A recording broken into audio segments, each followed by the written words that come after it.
1970s میں جب میں 73 میں مشیگن گیا ماسٹرز کرنے کے لیے تو مجھے بڑا تعجب ہوا. ایک دو واقعات عجیب سے ہوئے. میرا جو استاد تھا ہیڈ آف ڈپارٹمنٹ وہ کہنے لگا میرا ویکنڈ ضائع ہو گیا. تو میں نے اس کو پوچھا کیوں ضائع ہو گیا؟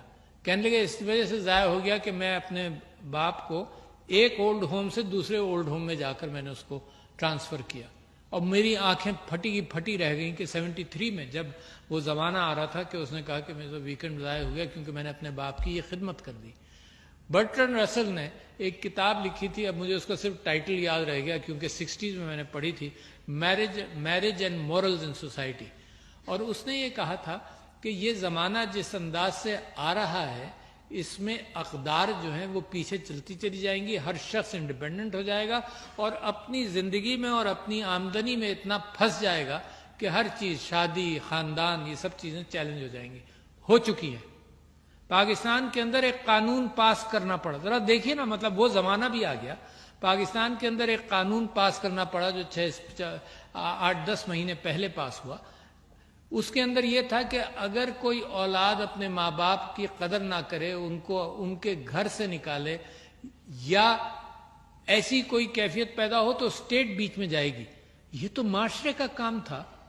معاشرہ ایسی تربیت دیتا تھا, معاشرہ اہتمام کرتا تھا, خاندان والے اہتمام کرتے تھے کہ بے غیرت تم نے ایسا کام کیا کیوں؟ یہ اسٹیٹ کو تو یہاں جانا ہی نہیں چاہیے تھا. اس کا مطلب there is a change happening in society. اور بچوں آپ تو یاد رکھو یہ چینج جو ہے یہ ذہنی چینج ہے.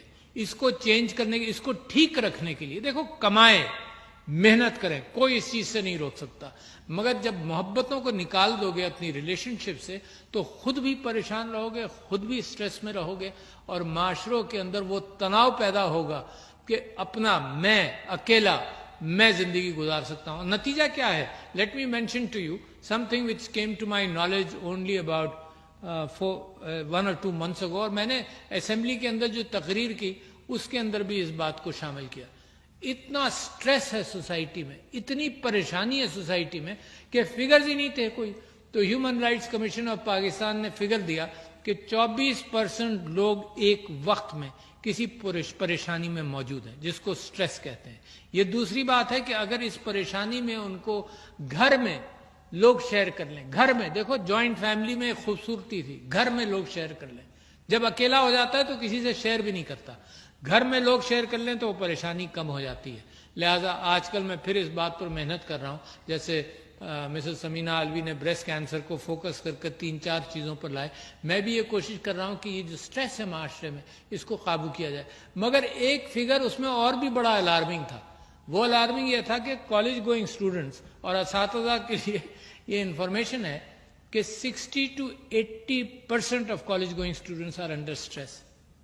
ایسی کیا کیفیت ہے؟ علم کی تلاش کے اندر یہ ذہنی پریشانیاں کیسے آ گئیں؟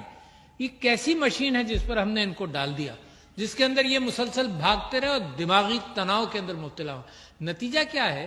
یہ فارمیٹیو ایئرز کے اندر ہم نے ان کی مشین, روزی کمانے کی مشین کے اوپر ان کو اتنی ایکسرسائز کروائی کہ زندگی بھر ایسے ہی زندگی گزاریں گے, صرف روزی کے پیچھے بھاگیں گے. تو یہ بیلنس جو ہے یہ ضرور میرے پاکستان کو اس وقت ضرورت ہے کہ آپ لوگ بڑی محنتیں کریں اور دوسروں کا دنیا کا مقابلہ کریں, مگر زندگی میں ایک بیلنس رکھنا بھی بڑا ضروری ہے جو میں آپ سے کر رہا ہوں. 60 to 80% of students were under stress. اور جو آپ اخبار میں کبھی کبھی خبریں سے دیکھ لیتے ہیں نا کہ ماں نے بچوں کو مار دیا, یہ ہوا, یہ تو صرف وہ بامز ہیں جو ٹپ آف دی آئس برگ پہ جا کر ایکسپلوڈ ہوتے ہیں. باقی معاشرے میں جو کچھ ہو رہا ہے وہ میرے لیے اور آپ کے لیے پریشانی کا باعث ہے.